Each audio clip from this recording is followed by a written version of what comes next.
Vem cá, a Adriane já chegou? Por favor, produtora, vem aqui. Você não sabe se ela chegou. Mas eu tenho entrevista com ela. Vou fazer o seguinte, tá todo mundo comentando a entrevista que eu fiz com a Adriane Galisteu, saiu em todos os jornais, em vários sites.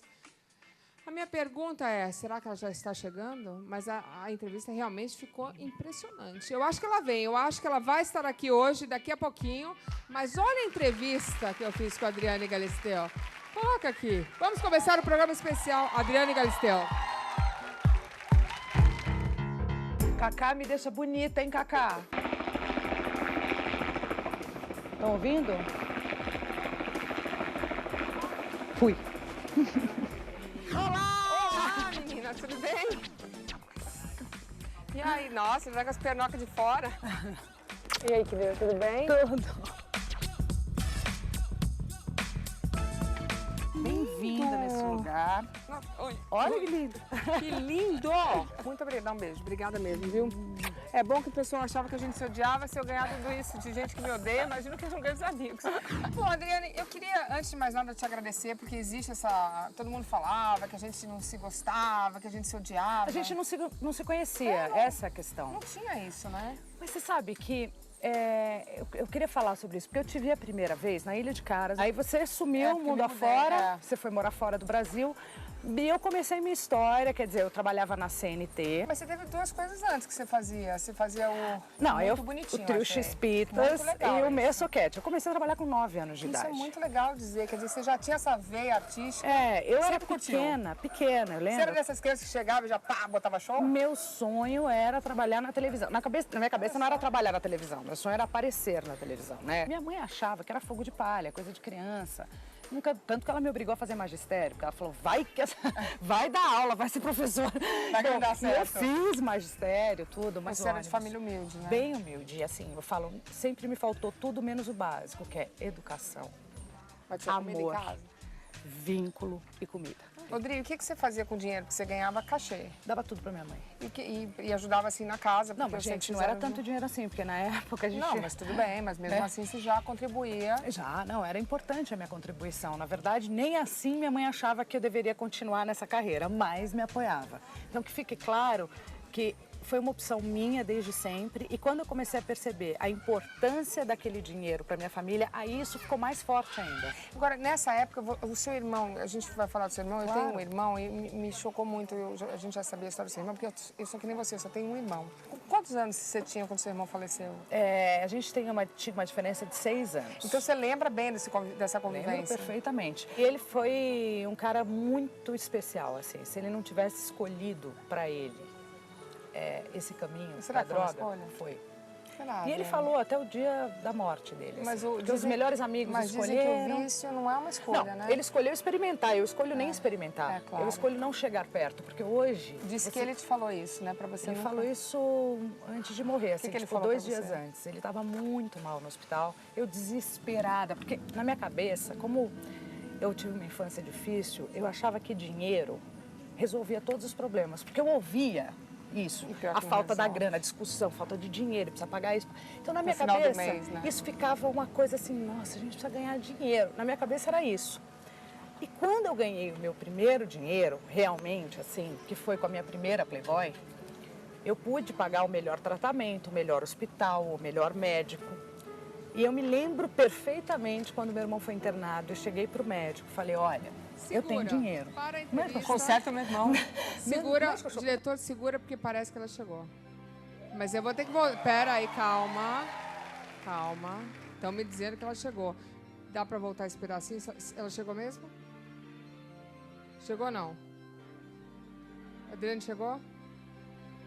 Tá aqui já? Aqui só sou eu que entro. Calma, gente. Então, bem-vinda, Adriane Galisteu.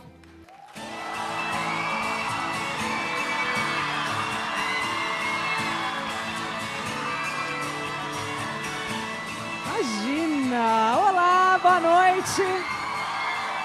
Deixa eu olhar isso aqui, peraí. Preciso olhar tudo. Realmente, Luciana, que incrível, hein? Rapaz, eu que comecei aqui na Rede TV. Comecei na vendo? época do trailer, era trailer. Olha que isso tá chique, gente, incrível. Parabéns. Gostou ou não? Ai, eu fui tão bem recebida. Aliás, deixa eu dizer isso pra vocês. Desde o cara que abre o portão, me recebeu assim, de braços abertos. Eu fui recebida aqui como uma rainha. Meu camarim espetacular. Você gostou? Fiquei muito feliz. Quero aproveitar e agradecer a Band. Eu já ia falar, eu tô É. retornando o favor, porque quando eu fui na Bandeirantes também... Você foi muito fui bem recebida? Super bem recebida. Mandar um beijo pra Rosana Saad, minha querida. Então a gente tem que retribuir Ela o favor. tem os dedinhos, ela mexeu os pauzinhos para que eu pudesse estar aqui hoje. Porque quem não sabe, não trabalha com televisão, as emissoras não liberam ninguém para ninguém. Essa que é a verdade. E a gente sofre. Apesar que a Bandeirantes, a Rede TV tem essa política de liberar. Tem outras emissoras que ficam meio cheias de dedos. Pois né? é, e eu acho isso uma grande bobagem. Porque o Verdade. artista, de uma maneira geral, trabalha para o público. Então, é Quem importante... ganha é o público, quer ver o artista. Claro, é importante que a gente esteja em todas as emissoras. Então, muito obrigada, Band. Obrigada, Johnny, Hélio Vargas, Rosana. Obrigada pelo Mandar um carinho. beijo pro Hélio, realmente. É. Não posso esquecer dele. Aproveita e dá uma desfiladinha, mostra as pernocas Desfilar, aí. meu, não tenho Vai. mais idade pra desfilar, não, mas Mostra vou tirar as uma onda, pernocas, então. Tá bom, imagina, gostaram? posa gente? na Tá bom, Playboy. obrigada. Tá cheio de fã por aí. Mas vai Adorei. até ali, Aliás, né? Mostra. peraí, deixa eu falar uma coisa com as meninas. Eu trouxe um presente para as mulheres da plateia. Vocês receberam? Receberam, Deixa eu ver. gostaram. Todo mundo recebeu? Eu tenho uma linha de bolsas que eu não trouxe para Adoraram. você, porque você tem uma linha também. Mas você pode usar outras bolsas? Claro que eu posso. Então eu vou te mandar uma E vou também. te mandar uma minha também, você vai adorar. Aí, eu espero que vocês tenham gostado. Foi de coração, de verdade. Odri, mas olha só, deixa eu te contar. A gente estava falando aqui como você se abriu nessa entrevista. É interessante porque a gente já tinha um contato assim muito superficial. E você foi muito, assim, realmente foi muito querida comigo. Você se abriu, você é uma menina dura de chorar. Você é uma Gostei você do é menina. raçuda. Adorei o menina. Menina moça. Não, mas sabe por quê, Lu? A gente não se conhecia, essa é a verdade. Eu acabei de falar isso na nossa entrevista. Não consegui ver inteira. Vi só uns pedacinhos Vai que eu assistir estava agora. vindo para cá. E é grande, a Rede TV é grande. Então, lá do camarim, para chegar aqui, eu já perdi metade da entrevista. Tem que vir com aquele negócio de rodinha. Mas eu costumo, quando eu vou dar uma entrevista, ser o mais honesta possível, dentro do possível. Porque tem uma câmera, tem horas que eu tenho vontade de falar uns palavrões. Você falou tudo. Você falou Eu tudo. falei tudo. Mas estou falando, eu tento me aproximar ao máximo do que eu sou na vida real. Então, não importa se eu vou dar entrevista para você, para uma pessoa que está começando, para um site, eu procuro falar a verdade. Muitas vezes, quem fala a verdade... Abafa. Ei, abafa o caso. Quem mas tá tudo na bem. chuva é pra se molhar. Mas eu fui super honesta com você. Realmente. Fui honesta com você, honesta com o seu público. Estou feliz porque a gente encerra aqui uma história mal contada. Só que chega de beijo, tá? Da nossa... Beijo só chega. pagando e muito, por uma boa causa. Mas então vamos mostrar na entrevista, porque realmente eu já tinha assistido algumas entrevistas com você, mas essa tá especial. Você abriu seu coração. Acho que é o lugar que eu estava lá, o spa é um lugar muito especial na minha vida. Então, eu te recebi num Seu lugar momento é um momento especial. que é a extensão da minha casa, praticamente. Foi Então, lá. vamos assistir. Vamos ver, vamos ver. Vamos lá, tá linda. Com uma cara que eu nunca mais vou esquecer, foi uma grande lição na minha vida. Foi só aí que eu entendi para que o dinheiro serve, que é muito bom, mas para que ele serve. Ele olhou e falou: sabe o que você tem que fazer? Eu falei: o quê? Ele falou: reza, tenha fé, porque é só isso que vai poder salvar teu irmão. Eu me lembro que o meu mundo caiu, mas caiu de verdade. Então, assim, gozado, porque eu realmente mudei através dos grandes problemas que eu tive na vida, que foi a perda do meu pai, foi a perda do meu irmão e a perda do Ailton. Foram três perdas né? enormes, com pessoas jovens. Meu pai morreu, tinha 54 anos. Meu irmão morreu, tinha 28 anos. Meu pai era alcoólatra e não morreu bebendo, mas ele morreu cheio dos problemas que a bebida causa. Claro. Então... Você bebe? Não bebo, não faço nada. Então, eu só ia completar que meu irmão, 2 dias antes, falou pra mim assim: eu vou te pedir uma coisa, Adriane. Aliás, 2. Uma, pede pra mamãe não se culpar. Não é culpa dela. Não é mesmo. Segundo, nunca chegue perto de droga, seja qual for, maconha, cocaína, LSD, na época não tinha o êxtase ainda, porque o Bebida. perigo é você gostar. Eu acho que você quis ser essa pessoa pra sua mãe, né? Você quis suprir a falta do seu pai, a falta do seu irmão e conseguiu, Aí né? eu punha na minha cabeça: eu não posso chorar perto da minha mãe. Eu não posso me fragilizar perto da minha mãe. Eu Mas você pus isso chorava? na cabeça, mão escondida. Mas perto da minha mãe eu tinha que ficar assim, mãe, aconteceu, entendeu? Nossa. E a minha mãe me olhava e achava coisa, ela sempre falava, você é fria. Eu falava, não, isso... Bola pra frente. Bola pra frente. E eu obrigava ela meio a retomar, porque eu falei, minha mãe não vai segurar essa onda. E hoje eu olho pra ela e sei que metade dela não tá mais aqui.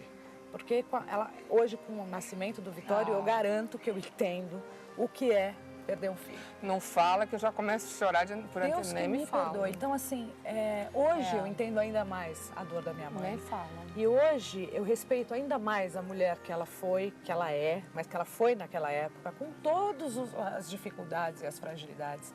Mas uma mulher sensacional. Deixa eu te perguntar uma coisa. A gente teve uma conversa depois foi no Teleton uns 3 anos atrás. Você lembra que eu te falei, Adriane, faz um filho? Você falou, eu não sei se eu vou ser boa mãe, eu não sei. Eu me lembro dessa conversa até hoje. Tinha medo. E eu falei, você vai ser. Você falou, mas eu não sei. Como é que eu vou? Eu falei, olha, quando nascer você vai ver. Você se lembra disso? Lógico que eu me lembro. O que eu entendi é que como você era o centro, porque você tinha que ajudar a sua mãe, você tinha medo de talvez não ser essa pessoa tão legal pro filho? Ou você tinha medo de não ter o amor, que é uma coisa até normal quando você Medo não tem de perda também, né? De acontecer alguma coisa fora do meu controle, por tudo que eu vivi, e o medo né? que a gente morre Então, pelos assim, filhos? morro de medo. É é tão forte que eu achava que, assim, eu não ia segurar essa onda do tamanho desse amor, do tamanho dessa... Mas me conta, quando nasceu o Vitório? Porque é interessante a gente saber desse momento. Eu sei o meu, é muito difícil, você não pode explicar. O primeiro filho, quando nasce, quando você olhou para o seu filho, como é que foi isso? Não, eu já comecei a me doar e já comecei a entender esse amor incondicional Na barriga? já na gravidez, que eu fiquei de repouso, 4 meses. O que você tinha? O útero... O meu colo do útero estava... Fino? Ele diminuía rapidamente, encurtava rapidamente. Então, eu comecei a exercer o que é o amor incondicional já me sentindo bem e tendo que deitar. Quer dizer, eu tinha vontade de fazer as coisas e não podia. Não é que quando você não está bem, você quer deitar, quer fazer repouso. Mas quando você está se sentindo bem, é muito difícil. Aí eu comecei a entender o quanto eu queria que o Vitório nascesse no dia que ele tinha que nascer. Mesmo com toda a tecnologia e com a medicina a nosso favor, eu não queria que ele fosse um bebê prematuro e que isso dependia de mim, exclusivamente. Então eu fiz tudo que o médico mandou, absolutamente tudo. Mas aí eu percebi o quanto eu já era outra pessoa. As coisas começaram a entrar num eixo e talvez na tabela de valores correta de uma vida de um ser humano, entendeu? Seu filho nasceu com quantas semanas? Ele nasceu com 38 semanas. Segurou bem. E foi um momento tão especial da minha vida que no momento em que ele nasceu, que eu olhei para ele, eu agradeci tanto ele, falei, obrigada, Vitória, obrigada, meu Deus, porque assim, eu sou uma mulher realizada. Um marido ótimo, legal, lindo, que eu amo, que queria ser pai tanto quanto eu queria ser mãe, demorei muito para encontrar, por isso que eu não tive filhos antes. E agora eu tô com 38, eu sei que a gente não... Com bumbum de 25. Tá ótimo, com uma pele maravilhosa de 19. Exatamente, abafa. Mas eu gostaria de ter outro filho, sim, até por toda essa história Então já que eu já começa passei. agora. Não dá, agora não dá.